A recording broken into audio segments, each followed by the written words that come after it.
Hi Libra, welcome to your August 2020 love reading. It's Raina here.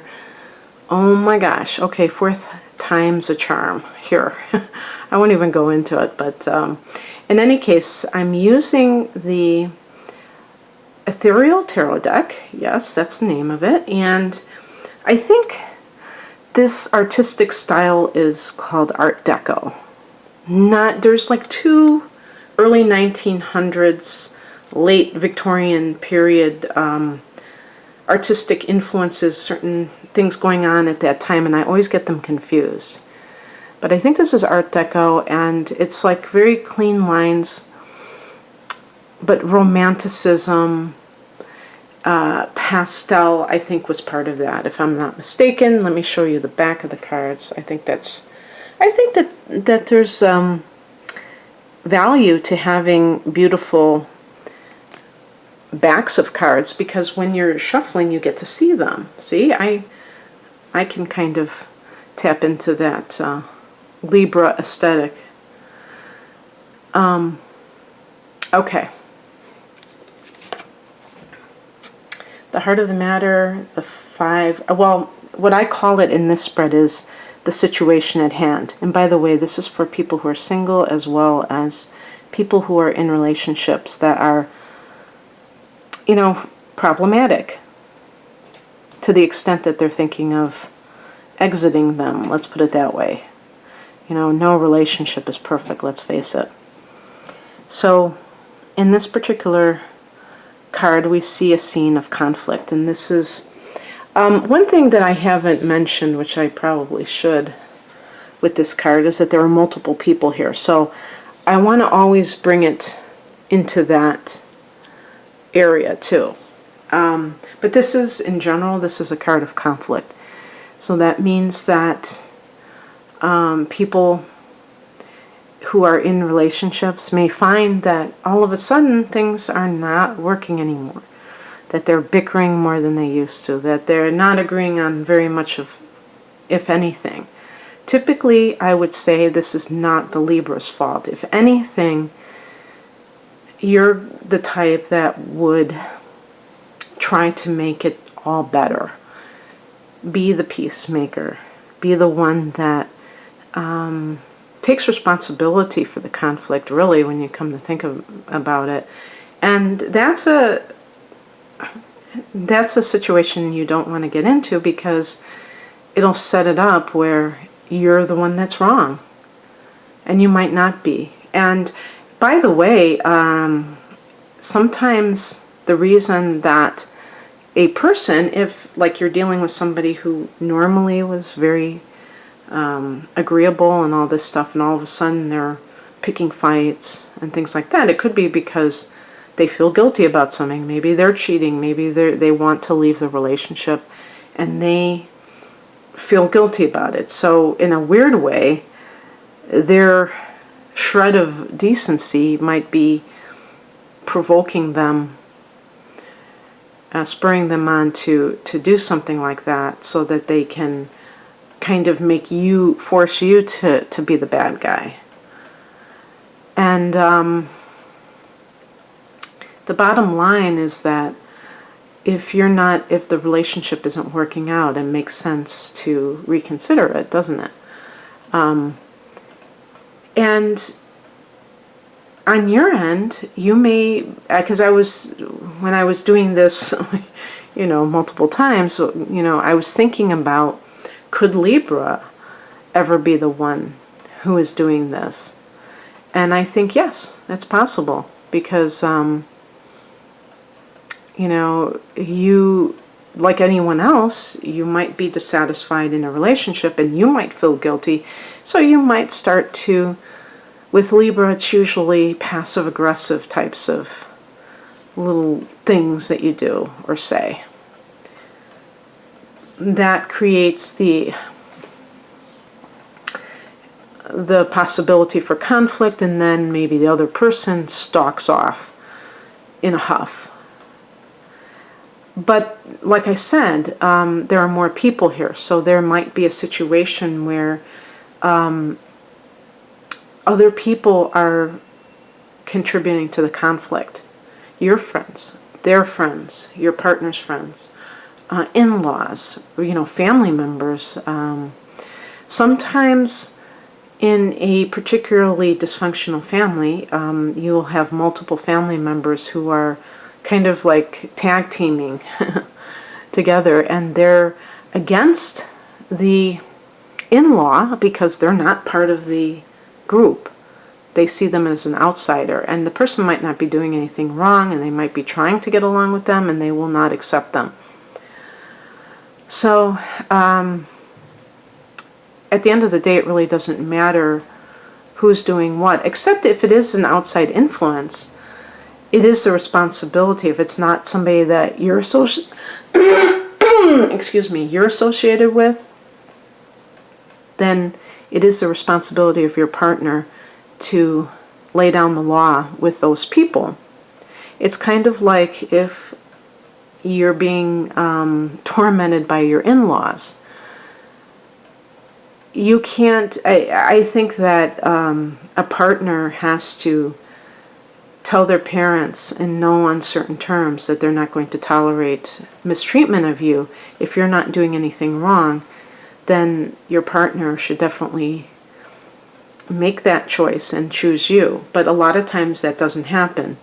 And they will try to either be somewhere in the middle, like Switzerland, or they will play both sides against each other. Sometimes that happens too, which really sucks. Or they will tell each one, yeah, I guess that's kind of like telling each side that they're like on their side. But really that just stokes more conflict. So I was thinking too, Libra, if you're with a Cancer person, this may be especially problematic in this regard, because they tend to be with their family and all that stuff. I mean, they tend to cling to their family even when they're adults, even when they have their own children, and be too dependent on them. So I don't know what to tell you, but you have to make the decision if you want to spend the rest of your life dealing with this and dealing with these outside influences. If you're, another thing too is that this is a card of competition. So you may have a partner who feels threatened by your success and does various things to try to, make you doubt yourself, maybe from, by what they say, trying to discount what you're doing, diminish it. And I don't think that a Libra person would do that to their partner. I think you would be much more supportive.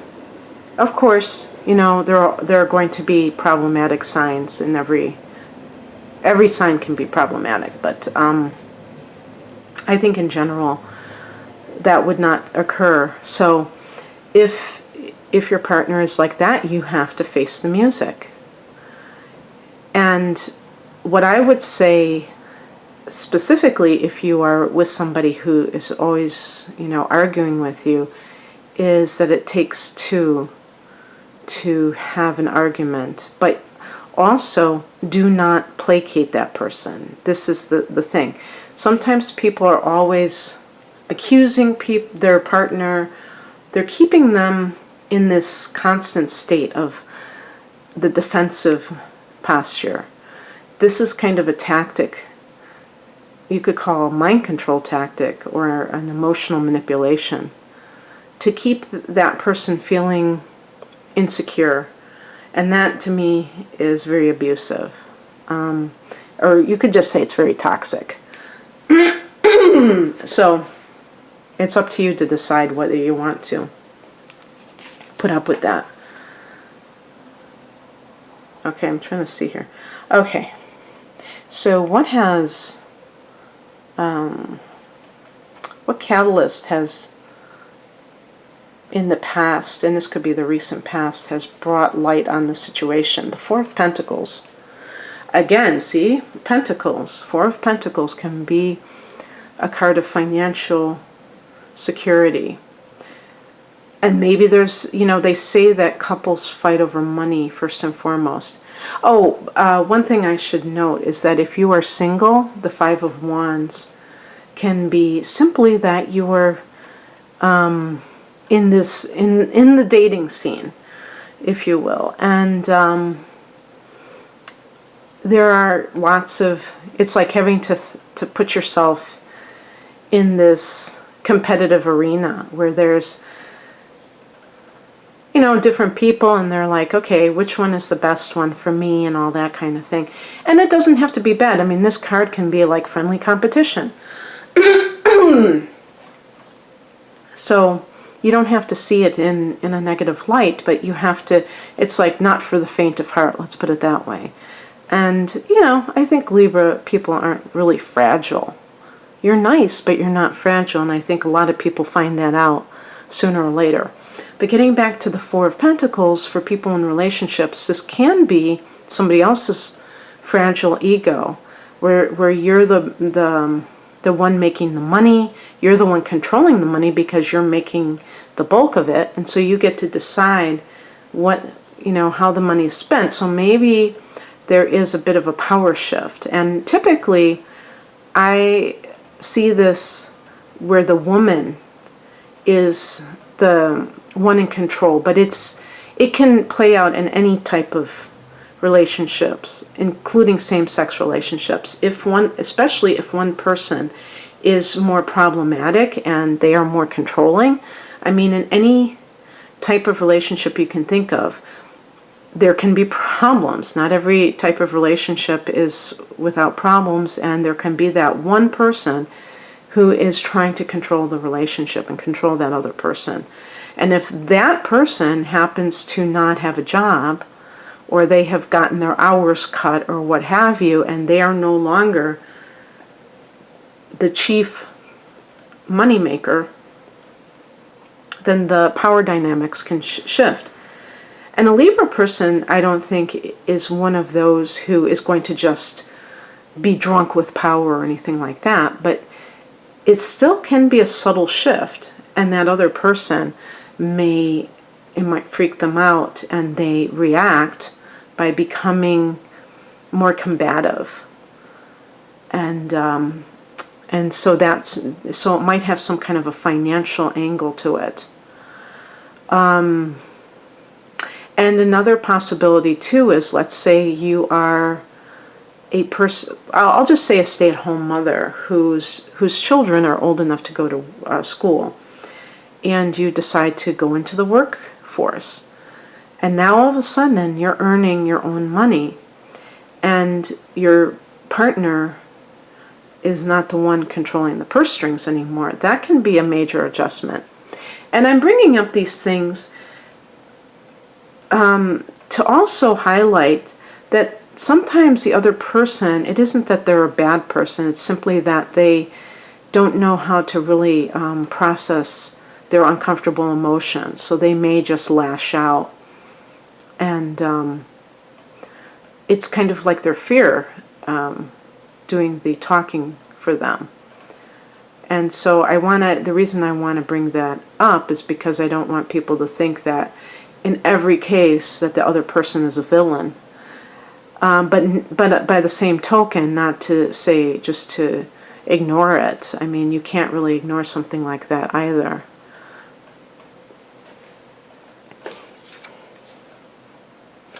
What you can do to get what you want. Oh, and by the way, I keep forgetting, if you're single and the Four of Pentacles, this may be somebody that you've met who is an earth sign or has a very kind of a grounding influence on you. The actual earth signs are Taurus, Capricorn, and Virgo. It's funny because I think that might be the street cleaner, and that's why I dropped the F-bomb when I thought it was like a leaf blower or something. Uh-oh. Maybe I spoke too soon. Ugh. Oof. I'm going to just hope that it goes away. So that's what I'm trying to say too. If you're single, the Four of Pentacles can simply mean that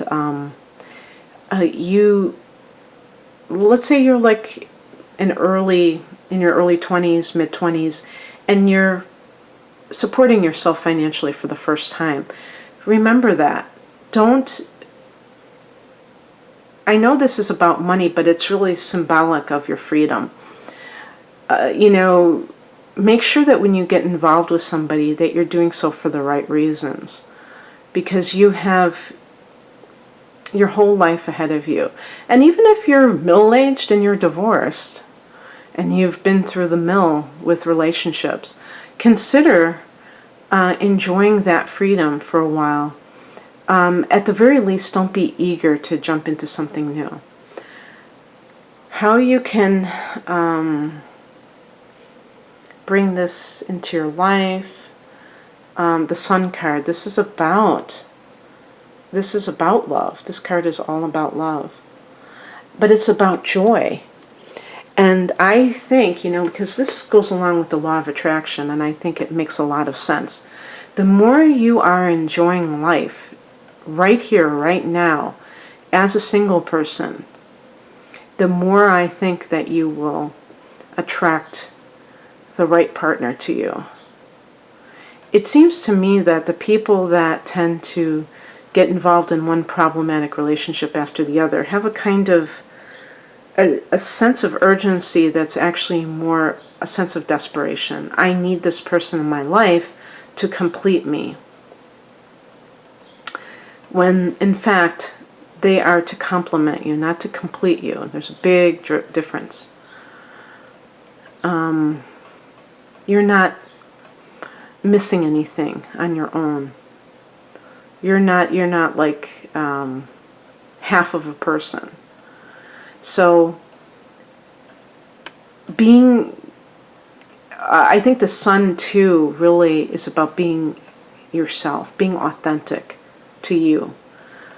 When I think of this, the Sun in astrology and what it represents, the core of who we are. But in this lifetime, because in another lifetime our Sun sign may very well be different. So we can't identify with it saying that that's our true self, but our self in this lifetime. And what we came here to accomplish, what we came here to experience and to express ourselves as. So as a Libra, you may have a pattern of trying to become what another person wants you to become, trying to gain their approval, their acceptance, instead of doing the exact opposite, which is shining your light, there's the Sun again, being who you are, and then whoever is attracted to that saying, okay, that's the person for me. Totally different, because you're doing you, and then somebody comes along and says, I like you, but they know who you are. Do you know who you are? That's the question. But just getting in touch with your inner child, having fun. People like people who are happy. The Sun card is about joy. But you have to, you can't fake it. It's something that has to come from an authentic place.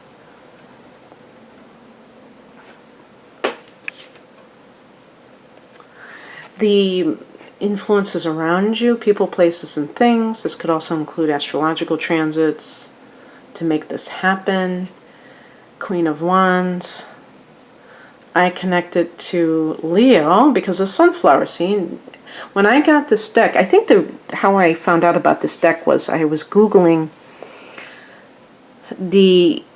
searching for decks that were faithful to the Rider-Waite, and this came up as one of them.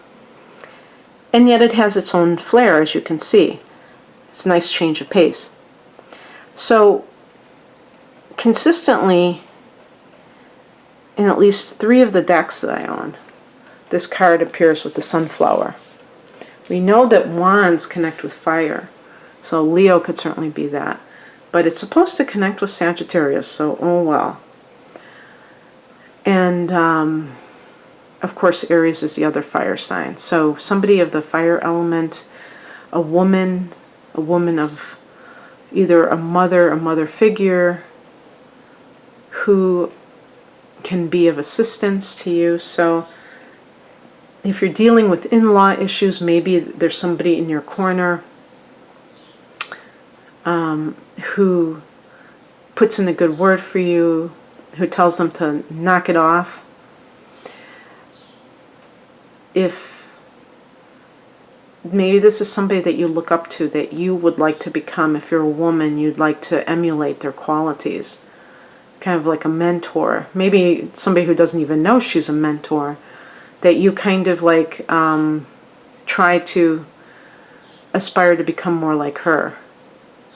But, you know, even if it's just looking at it from what this card represents, that could be an influence on your life, I would say becoming that more authentic person, but not losing the femininity, not losing your femininity, not needing to run roughshod over people to get your needs met.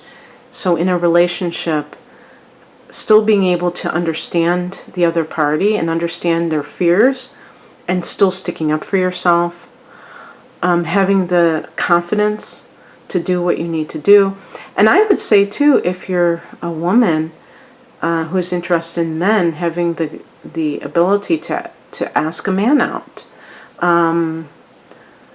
to be the initiator, you know, not feel like you have to wait. And I think that I'm really speaking to the over 40 crowd. I have a feeling that this is already going on a lot. I mentioned this before in one of these readings, but I overheard some like 10-year-old or 11-year-old boys talking, or maybe they were like 12, and saying, oh yeah, she asked me out. Did she ask you out? And I thought, this is bizarre. Boy, have times changed. Now it's like the boys are asking the other boys, has some girl asked you out? And the boys are waiting to be asked out? Is that how it works? I don't know. I mean, it kind of amused me because it doesn't, I think it's okay. I mean, I think it's wonderful. But I wonder if now it's to the other extreme. If it isn't just like half and half. So I thought that was pretty funny. And then the outcome, we have a very nice card, Three of Pentacles, which, you see, you know, I didn't mention this, the gilded quality. So Three of Pentacles for relationship issues is actually a good one because it's the Architect's card, so it's building something on a firm foundation. I guess it depends if you feel that this is the case. I just thought of something. I mean, with the Five of Wands, perhaps you moved in with somebody or got married because you got pregnant, or they got pregnant. And in that particular case, that may have shown that regardless of the fact that you were able to bring life into the world, create life together, didn't mean that you were compatible with one another ultimately. And so maybe this card is just suggesting if you don't have that foundation, a relationship becomes very difficult to make work, you know, and it just is what it is. And that's the kind of thing you have to look at ultimately. For other situations, it can be like if you're somebody who is single, and maybe there is someone that comes along in the near future who is somebody that you can consider building a life with. That isn't just like a brief affair. And the Sun card would kind of go along with that too, because that is a card of positivity and love. So all I can say, oh, you know what? Hey, I didn't think about this. Mars is in your opposite sign of Aries, so that certainly would go along with the Five of Wands for committed partnerships where there's some kind of conflict.